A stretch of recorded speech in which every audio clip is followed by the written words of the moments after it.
If you are sabotaging yourself in any area, and we're going to talk about this again and again, it is simply because you believe at some level of your thinking, subconscious thinking, if not conscious thinking, that this situation that you're getting involved in, the accumulation of additional capital, is going to lead to more pain than pleasure. And again, I know that sounds insane and crazy, but I have to tell you, it's absolutely accurate in any person that I've studied who's been living in financial lack. In addition, many people associate pleasure to having a lack of financial abundance. Because, see, think about it. When people really do well financially and they're around their friends, what happens? Well, I can tell you from experience. When I was really young, I really went for it. 19 years old, had my own company, written up in newspapers and magazines. Wonder Boy, you remember me, right? Ego exploding. Well, sure enough, I was making all this money, about $10,000 a month. I was jazzed. Except, I thought money was going to lead to pleasure. I looked around and saw all the problems in my family, said, hey, if I got money, I can eliminate those, and I got a lot more fun. I can give to my friends, and I'd go back to my friends and want to take them with me on a trip or want to go someplace. And they were uncomfortable. In fact, a lot of them started to judge me. And all of a sudden, some of them treated me harshly, and some of them made excuses. Some of them stopped going out to dinner with me. Some would say, well, you know, I don't have a home like yours. And I said, I don't care. But what began to happen is, I began to link that having money didn't mean the pleasure I thought it was going to mean. My brain started linking up having a lot of money means that people reject you. People you care about aren't comfortable with you. All of a sudden I started feeling like an outcast. All of a sudden I started feeling all this pain. And sure enough, within a short period of time, my brain on some level, not consciously, but subconsciously, began to just destroy everything economically. And I already told you how I did it. Not showing up for key meetings, right? Treating people harshly, distracting myself to eating food continuously, watching television. All those elements came up to destroy my finances. And so we must remember how our brains work. They don't work logically. They work on what we associate to things. So if we're going to eliminate financial self-sabotage, the answer is very simple. You've heard it over and over again, and again you'll hear it from me. And that is, we must change our neuroassociations about money. That is, we've got to change some of our core beliefs. We've got to make sure that earning money is purely a positive and pleasurable experience for us, and not one in our mind that's going to lead to pain. Again, some people think, God, I'll have to pay all these taxes. And they don't have the money and they're worrying about the problem. No wonder they'll never have any. Why are they already considering the negative aspects of having money? The answer, I believe, is that for most people, having an abundance of money is the unknown. In its experience they've never had before. And people are basically afraid of the unknown. See, they know how it is right now. They understand it. They understand the status quo. And that's fairly comfortable. I mean, you might have a little bit of pain, but the unknown, now that's really scary. So I've found that most people fail to achieve what they want financially or sabotage themselves financially simply because they haven't gotten themselves ready for wealth, financial wealth. They've not conditioned themselves emotionally to have money. They've not developed the kinds of beliefs that would allow them to create an abundance of money and then continually expand that money as well. You remember the metaphor we talked about when we started this program? That what we have to do to really succeed, we have to build up our ability. We have to condition ourselves, just as we would physically. And you start with a little bit and you begin to work with it each day, increasing the amounts, until pretty soon what happens is you really develop the muscle. But you've got to be able to use it. You've got to condition your arms, for example, to be able to do curls. Well, you're going to have to condition your mind and your emotions in order to be able to have an abundance of money and feel comfortable with it. Otherwise, even though it's something that's very positive, it may feel like a weight to you because you just don't know how to deal with it. So how do we first get beyond this sense of lack? How do we first begin to create that wealth? And then how do we keep ourselves from destroying it once the abundance starts to flow? The way to really create the wealth that you want in your life starts with step number one. The way to get wealthy right now today is to free yourself from the illusion that you're not already wealthy. You say, what are you talking about, Tony? I don't have any money. Listen, wealth is not just money. Wealth is an abundance of the things that you really desire in your life. Wealth is leverage. That is the ability to have experiences that you have not personally controlled or generated. What do I mean? Well, you are wealthy. You live in a country where there is abundance around you all the time, and you own it just for living here. I mean, you own the public highways. You don't have to pay anything for most of them across the country. You own many of these government buildings. You can go in. They're yours. You can use them anytime you want. You can go into a public library and get access to any book that's ever been written virtually, and it costs you nothing. Think about it. Leverage in your life is everywhere. You didn't have to go out and actually create your breakfast, nor did you have to hunt down your dinner. These things have been done for you. You say, well, yes, I paid for them. Yeah, that's true. And it wasn't on your back that the salt came out of mines so that you could put it on your food. You are truly wealthy. The level of abundance that you and I experience every single day, no matter how much money we earn, compared to the rest of the world, is absolutely absurd. And yet we walk around feeling like we have lack. And see, like attracts like. Whatever you hold on a consistent basis in your mind is exactly what you will experience in your life. So the first key to becoming wealthy is to understand that you already are. Now, wanting to expand that, I believe that's healthy.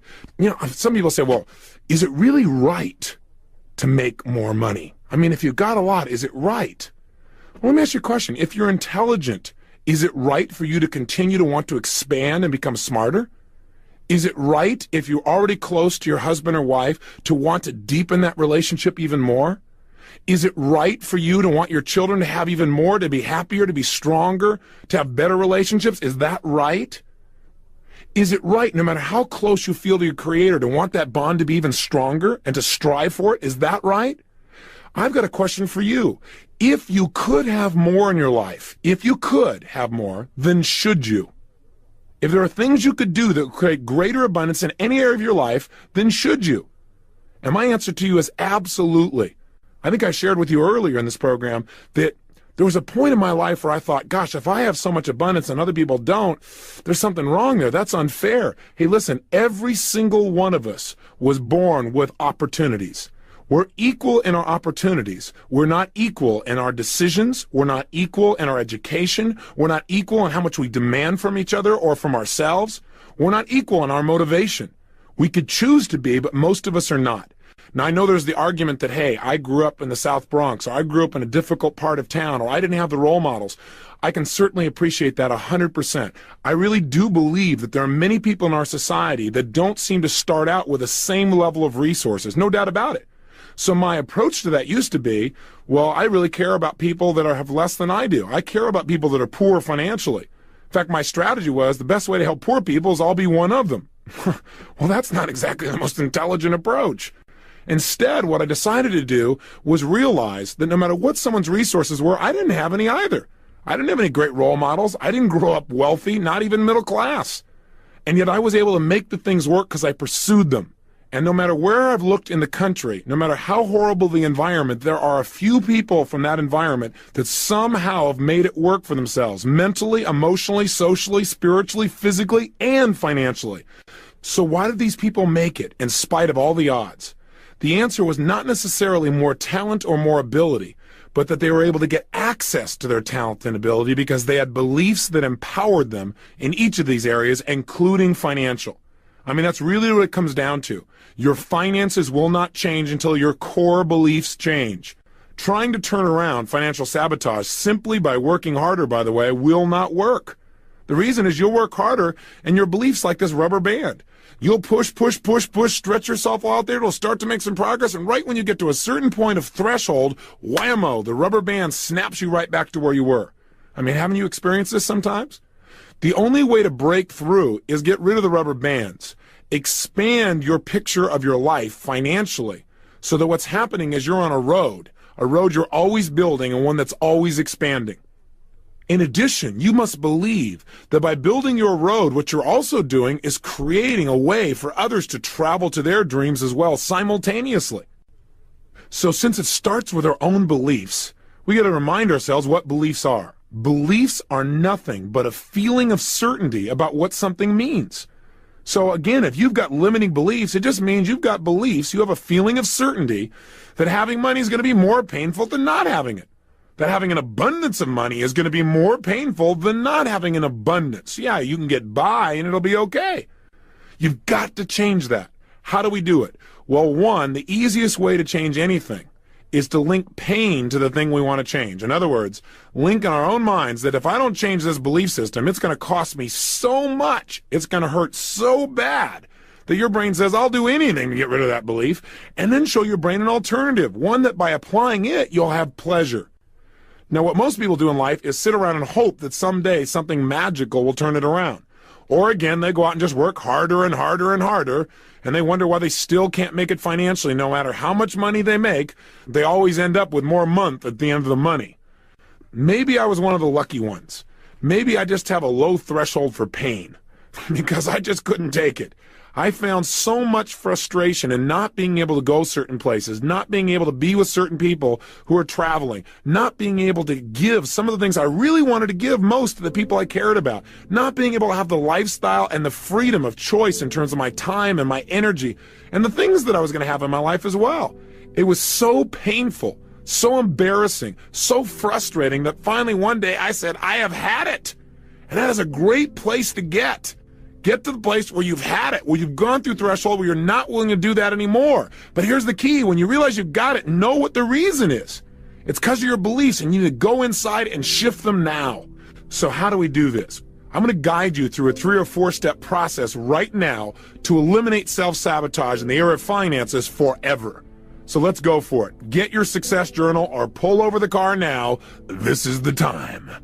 As you pull it out, here's what we're going to do. And if you need to, stop the tape and come back to me. You have 30 seconds. Go. Welcome back. I again hope I'm welcoming you back. And you did turn off this thing while you went and got your success journal. You don't want to write on a scrap of piece of paper. Keep that thing with you. Okay? Good. Now here's what I'd like you to do. I'd like, if you would, to write down all of the pain that you presently experience in your life because you don't have the level of financial abundance that you truly deserve. In other words, what are you losing right now? What are you missing out on?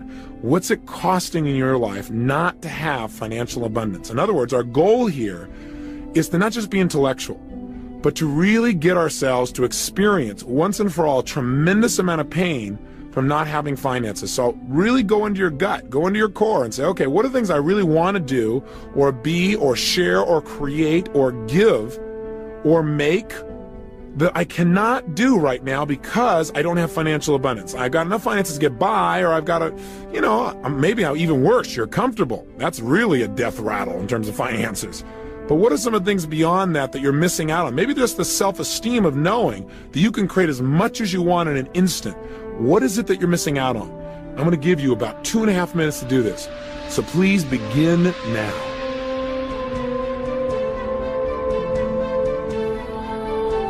Remember, while you're doing this, make it compelling.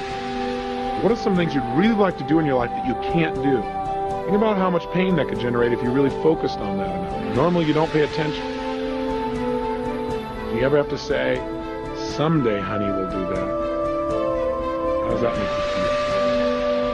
Or someday, son, someday, daughter, yeah, I'd really like to do this, but we just can't do it right now.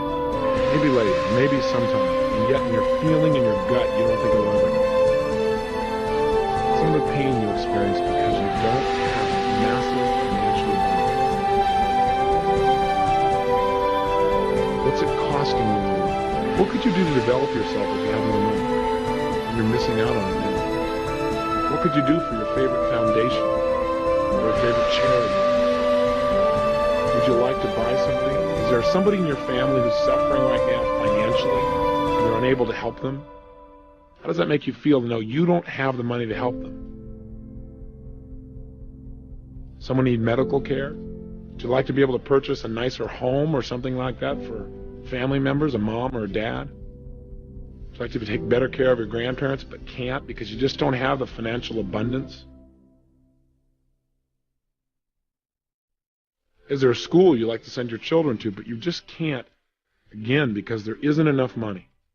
What are some of the prices you pay every single day because you don't have enough money? What are some of the things you really want, but you've had to settle for second best because you didn't have financial abundance? Is there a studio you'd like to build and you can't do that, so you got to go somewhere else? Are you having to live in a neighborhood that is not supportive of your own values simply because of economic necessity? How does that make you feel, knowing that you have to do that?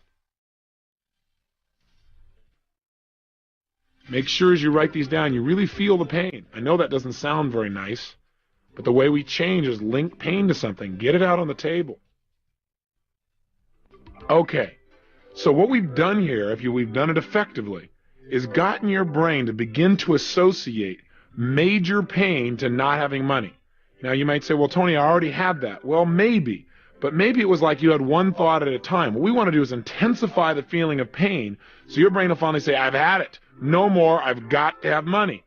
So what's on your list? Is it compelling enough? When I have people do this many times, they'll tell me things like, well, gosh, not having money means I don't have time with my kids. Or not having money means I can't live with my son or daughter. Or not having money means I can't get them the kind of child care they really deserve, and I'm busy working too, and I don't know what to do. That's pretty strong pain. That'll get somebody motivated real quick. Remember, we'll do more to avoid pain than we will to gain pleasure, so put it on yourself. Some people say just the pressure of the bills themselves, that is so painful. Having people calling you up again and again saying, hey, you've got to handle this thing. That does it for some people by itself. Or maybe in this society where 1 out of 2 people end up in divorce, some people are having to support 2 households. And they think about the pain they have in that they can't have the lifestyle they want because they can barely take care of themselves after taking care of somebody else. For other people, it's saying, I can't do it, or I'll do it later, but knowing in their heart that later may never come. That's pain.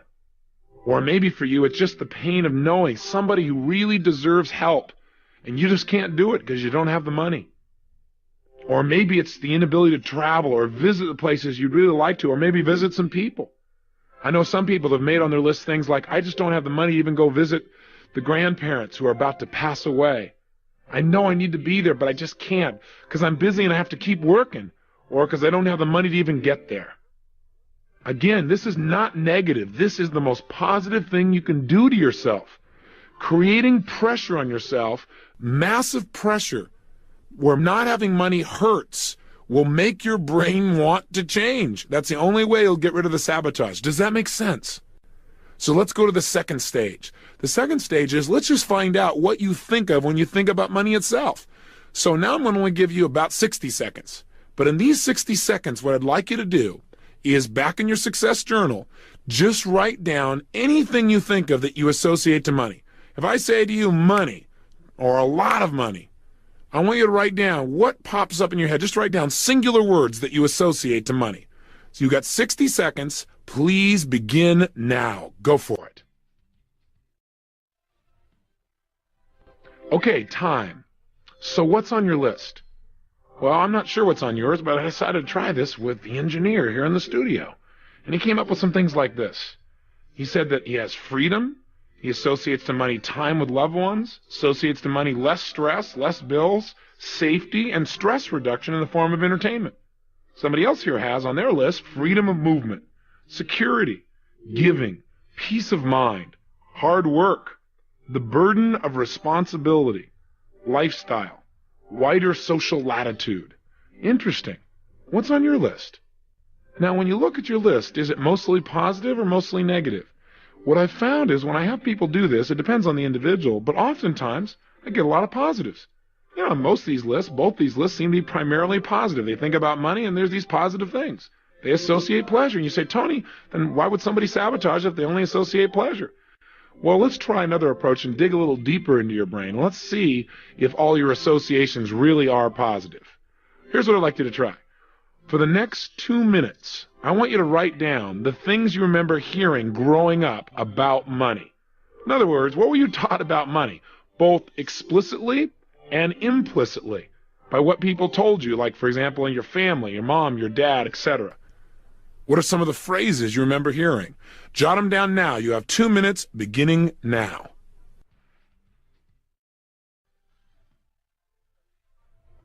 Okay, again, time. So my question is, do you notice any conflicts here? Well, I don't know what's on your list, but if I were to take the sampling I have here in the studio, it's rather interesting.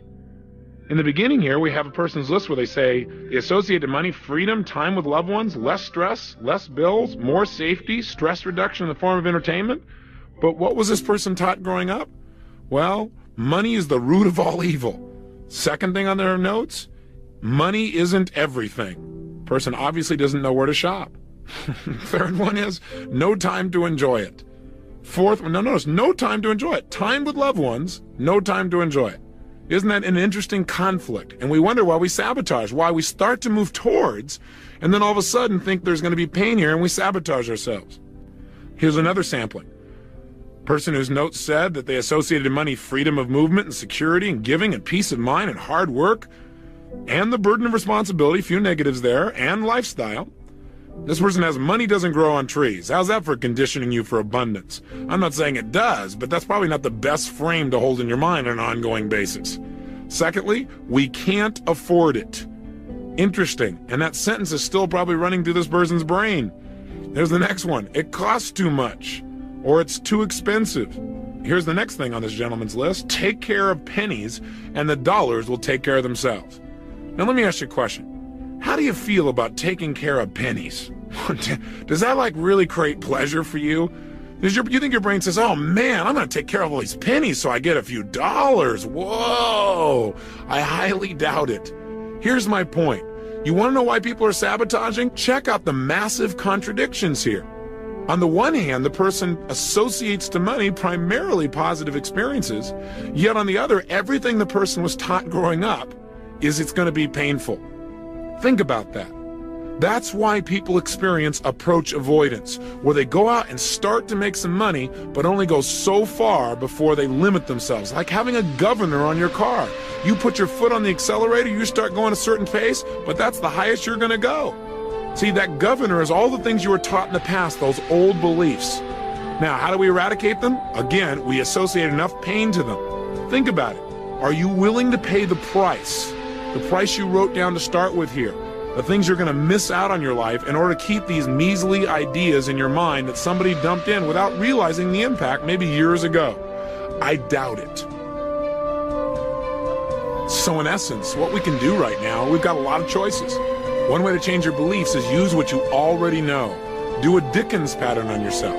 Go back to the tape where we did that and just guide yourself right through it. We've begun it already, haven't we? We've got you to begin to associate some major pain if you don't change. What I also need you to do is associate some pleasure to the change.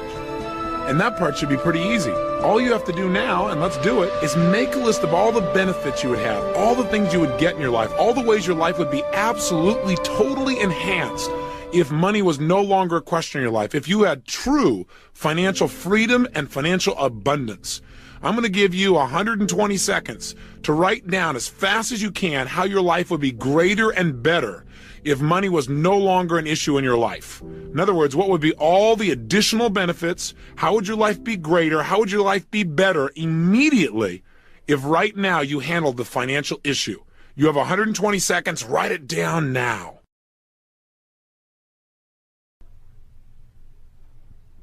All right, time again. Now, take a good look at your list. This should be a whole list of things that as you think about them, imagine if all of these things you wrote down were actually part of your regular daily reality. How would that make you feel? See, our whole goal is to get ourselves now to link major pleasure to financial abundance. Not financial sufficiency, but financial abundance. We want to link major pleasure to that and pain to not having it. So how did you do? Did your list really produce the result? I figured as long as we're doing this, if I'd use the people here in the studio as an example. So let me show you what they've got. They've got, gosh, if I had all this additional financial abundance, I'd have my credit cards paid off. That would make me feel great. My car would be paid off. I'd go to the theater more. I'd go to movies. I'd go to cultural events.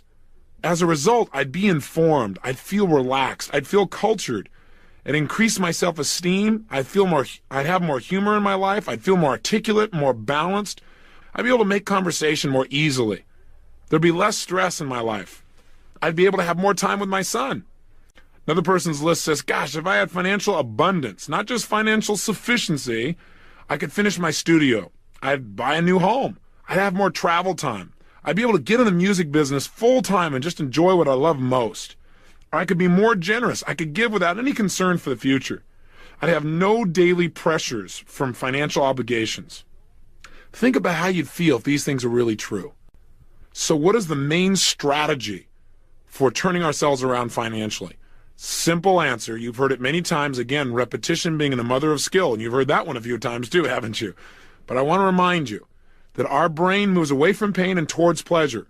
Right now, if you don't have enough money, it's because your brain links pain to having it in a major abundance at least. Not sufficiency, but in a major abundance. And a certain amount of pleasure in staying where you are. We want to reverse it. How are we reversing it? 1, create massive pain and associate that pain to not having it. 2, create tremendous pleasure to having it. Get it clear in your mind that there's a carrot and a stick and they're going to drive you forward financially, and you'll see the financial self-sabotage disappear from your life. Now we need to go a step beyond. We've now got the beliefs that work, but that's not enough by itself.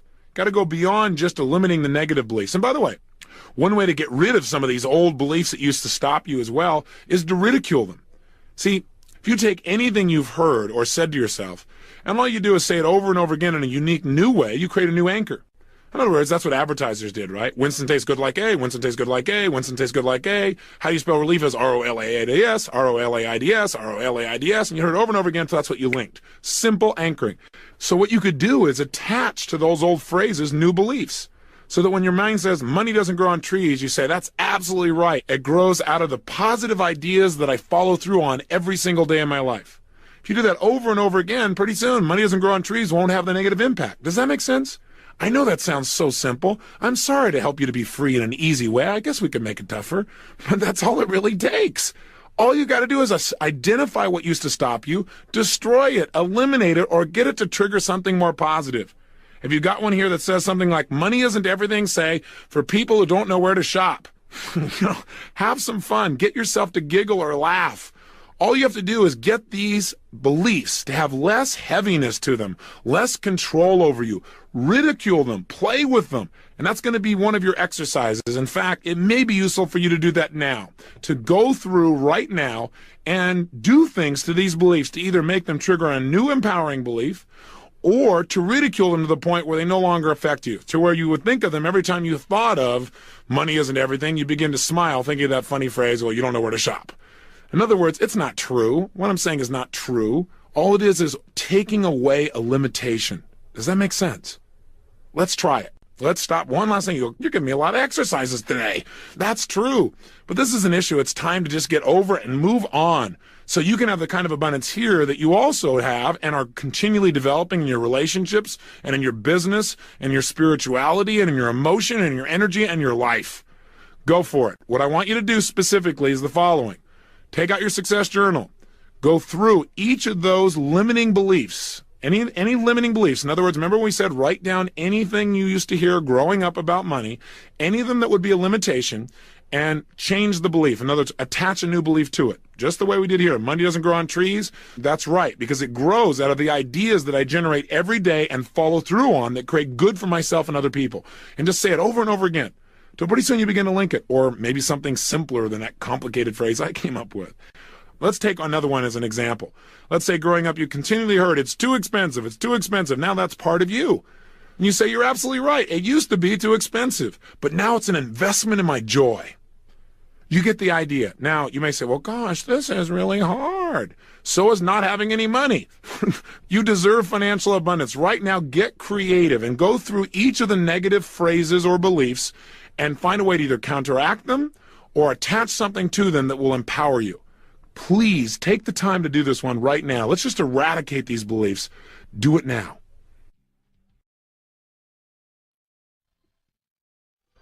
Okay, time is up. So let's continue here with the people in the studio and see how they've done. This gentleman's list used to say money is the root of all evil. Now it says, in the wrong hands, money is the root of all evil, but I am a responsible and sensitive person. Very nice. Next one is, money isn't everything, but added to my other qualities, it'll do a lot of good for me and those I really care about. Fabulous. Here's another example. Money doesn't grow on trees, but it grows out of my acting on my creative ideas. I can't afford it. We can't afford not to expand our financial resources and share them with others as well. Take care of the pennies and the dollars will take care of themselves. If I take care of the pennies, my focus is way too narrow. If I take care of the opportunities that exist around me right now and give great service, the dollars will multiply massively. I have no time to enjoy money. I have had no time to enjoy money in the past, but I'm now learning to delegate and I'm working smarter every day. These are fabulous examples. That's what you need to do for yourself as well. Free yourself from your old beliefs. Finally, on today's lesson, let's take a look at what are some of the specific empowering beliefs that you might want to add to your repertoire. Now, not just to get beyond financial self-sabotage, but to really ensure financial freedom. Here are a few of the beliefs that I've modeled from people that are extremely successful financially, and some of my own that have really assisted me as well. Number one, money is nothing but a measure of the value that I create for other people. The more I give to others, the more money I receive on an ongoing and consistent basis. Number two, my belief is in order to become wealthy, I need only two things. One, every single day, live in an attitude of gratitude. That is, feel incredibly grateful for the wealth that I already have in my life, in my friends, in my family, and the environment and where I live, and my work, and everything around me. See a sense of possibility and feel the abundance that is my life. That will create more wealth without me doing anything else. Like attracts like, water seeks its own level. You've heard these phrases, burnt out as they may be over and over again, but they are true. In addition, if you truly want to be wealthy, learn to consistently focus on how to give much more to others than you expect back. And by the way, it's impossible. The more you give, the more you're going to receive. Now you might say, well, Tony, this doesn't work for me. I tried it with John Smith. You know what I did? I gave. He gave me nothing. Well, guess what? See, it doesn't always come back from the person you gave it to. Sometimes they just take. You're right. I have no argument with that. But I'll tell you something, you got to open your eyes. You got to start paying attention because it's coming back to you from somebody else somewhere. And if it hasn't already, it's on its way. You got to trust and you got to know that that's true. By living with those kinds of beliefs, you will attract the kind of wealth that you deserve. How do you make certain that you develop it in your life? Besides eliminating the sabotage, you do what we talked about in the 7 wealth wounds. An abbreviated look of that might look something like this. 1, decide exactly what you want financially in terms of abundance. Remember we talked about developing a number that was going to be a must for you. Not financial sufficiency, but true financial abundance. More than enough. Avalanches of abundance. That's what we're talking about. Make a decision. Because you got to remember, whatever you focus on consistently, you will get. So if you're always focusing on getting by or how to pay your bills, that's what you get.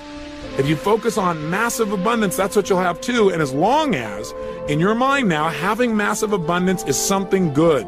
Having massive abundance is not negative, it's not guilt, it's not problems, it's not pain. It is pleasure to be and do and create at the level that you are as a spiritual and successful human being. 2, daily condition your mind for wealth, so that your brain is looking for opportunities to succeed financially. Remember the metaphor we talked about when we talked about setting goals? Where you buy a car, or you buy a particular outfit, and once you have it, all of a sudden, everywhere, you start noticing everybody who has that car, noticing that outfit. Well, there's a part of your brain called the reticular activating system. It's the part of your brain that determines what you pay attention to. You recall earlier we said that human beings are deletion creatures, that we don't pay attention to most of what's going on around us. We only pay attention to a small band of our experience. Our goals, our mental conditioning tells the RAS, the reticular activating system, what to pay attention to. The RAS is like a policeman. It determines what's going to get through to your conscious awareness and what's going to be screened out. So when you daily decide what you want and condition yourself to look for opportunity, it's like all of a sudden you see that car everywhere. All of a sudden you see those clothes everywhere. All of a sudden you will see places that cash in financially when you've now made the decision to condition your mind to attract wealth. How can you do it? Well, for years, I started using affirmation for myself. Now you might say, well, didn't you say affirmations aren't that great? No. I said that you got to make sure that if you're going to use an affirmation, you do it with some real physiology, that you really change your state. And I read all kinds of books on attracting wealth. And I found this in one of those books, and I really liked it. And so I said it over and over again. But again, saying an affirmation means nothing unless you generate feeling. And before I give you this affirmation, I want you to know that it's not meant to be religious in any way. I do want you to know that I do believe in a creator. I call it God. You may call that something else, and that's fine. But I believe that you and I have this privilege called life because something or someone has given it to us, something greater than our conscious awareness. And when people tell me, well, I don't believe in a God, I'm an atheist, my view to them is I like to ask them a question. I said, so you're trying to say to me that everything we see, the earth, the plants, our environment, this solar system, this universe that all works with absolute precision is all the result of things just falling together? That's like saying Webster's dictionary is the result of an explosion in a print factory. Come on, there's got to be something more. But let me just tell you how I condition my mind for wealth. I believe that we can tap in. We can attract more in our lives when we connect ourselves mentally and condition ourselves for that abundance. So what I say to myself is this: God's wealth is circulating in my life. His wealth flows to me in avalanches of abundance. All my needs, desires, and goals are met instantaneously, for I am one with God, and God is everything. And I would say this to myself over and over and over and over again. I would go run down the beach for a couple of miles, saying this to myself with all the intensity of feeling I could generate. That's one of the major reasons I believe that in 12 months I went from totally broke to $1 million net worth, because I didn't just hope. I created a level of certainty in my body that total financial abundance was a part of every cell, every thought, every feeling, and things began to jump out at me, and I began to attract them. Now, that may sound real metaphysical, it may sound weird to you, but anyone that I've met who has created great financial abundance has not only decided what they want, but they've begun to condition themselves daily to have that level of abundance where it felt right for them. And that's what I did with myself. I offer you the opportunity if it's worthwhile for you, or you can correct it, change the language so it works for you, but please condition yourself for the abundance you deserve. Step 3. Get some role models. Find out what to do and get yourself a great vehicle. One way to get a vehicle is sit down and write down what is it you love to do most in the world. Because see, I think financial abundance comes from doing what you love most, doing it massively, and making sure that in your doing it, it creates tremendous value for other people. If you do those things effectively, you're going to have financial abundance. So if you're looking for a vehicle, what do you love to do most, number one? Number two, how could you do it in a way where other people would benefit and be willing to make an investment to take part in something that you love? I mean, that's what I've had the good fortune of doing by asking that question. Question 3 is, how could you do it massively so you could reach tons of people and make a major difference and hopefully get paid well in the process? And then fourthly, how could you do it intelligently so that once you've done all this stuff and you've worked so hard and you've helped those people, there's something called profit when you're done?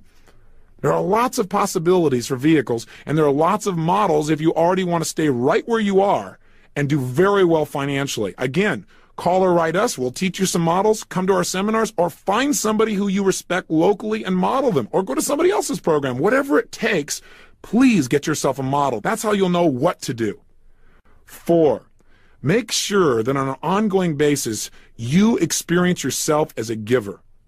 And I save this for last because I want you to remember this. I believe that the bottom line of financial success comes from your believing in your gut that you deserve everything that you've got in your life. Now, that may sound egotistical, but the reality is you got to feel like you deserve it or it won't stay. You won't attract it. My way of generating that I deserve it came in many ways. Number one, I deserve it because I'm alive. Just as much as I deserve to grow mentally, emotionally, in my relationships, in my intellect, all those things I think I deserve to grow, so why would finances be any different? In addition, I deserve it because I'm a giver, because I always strive to give much more than I would expect back. These tapes are an example. I hope you can feel I'm trying to give you 10,000% of myself at each and every time here. I'm committed to having you get much, much more, 100 times more, a minimum of 10 times more than you've invested in this program. And I know for a fact if you've really been listening that you agree with me. The bottom line is, by knowing you're always trying to give much more, you feel like whatever comes back, yeah, hey, I've earned it, I deserve it, and it's great. Now, some people might say, well, you shouldn't have to earn it, you should just accept it. Well, that's a great strategy too if that works for you. Do whatever works, but make sure that you give. See, you got to take at least 10% of what you earn and give it away, minimum. Now, some people say, well, Tony, when I make more money, then I'll give 10%. Who are you kidding? What do you think is harder, to give a dime out of $1 or 100,000 out of $1 million?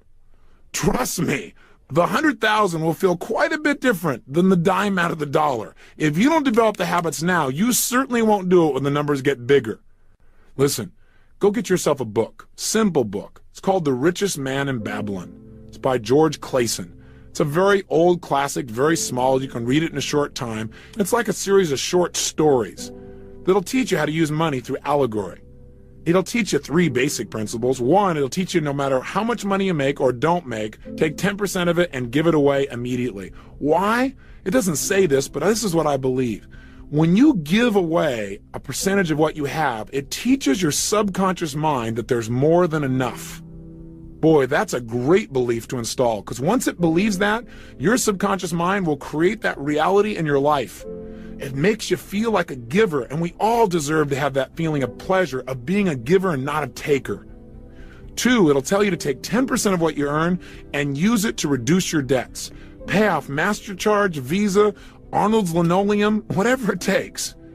And 3, take 10% and save it up to invest. No matter how small it is, you can't believe what some of the investments are that are available out there. There are things that take almost no money you could get started with and begin to build your wealth. But make sure you give. And here's the 5th step that I want you to take to really condition yourself for wealth and move to the next level. And that is, create experiences with money that create tremendous pleasure and joy for yourself and the people around you. Give to yourself.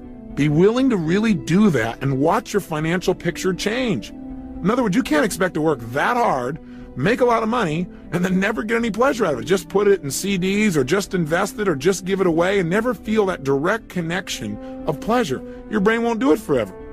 So you might take a certain amount of your money and it's just mad money. You're just going to go out and do stupid fun things that maybe in the past you used to make yourself wrong for. You're going to go play. That's play money. And if you do that, you can't believe it'll happen. Your brain will go, yeah, let's make some more money. We can have some more play, some more pleasure. And it'll enhance your life in virtually every way. Remember, if you have financial abundance, it's because you deserve it. If you've lived by your values and you've truly given yourself each day, tried to add major value to other people's lives, and you've had a decent vehicle, you will develop financial abundance. You'll have financial excess. Now, the challenge with that is that what people think when they hear excess is too much. But in this case, you've got to realize that your excess is the result of you giving much more than what's even shown up.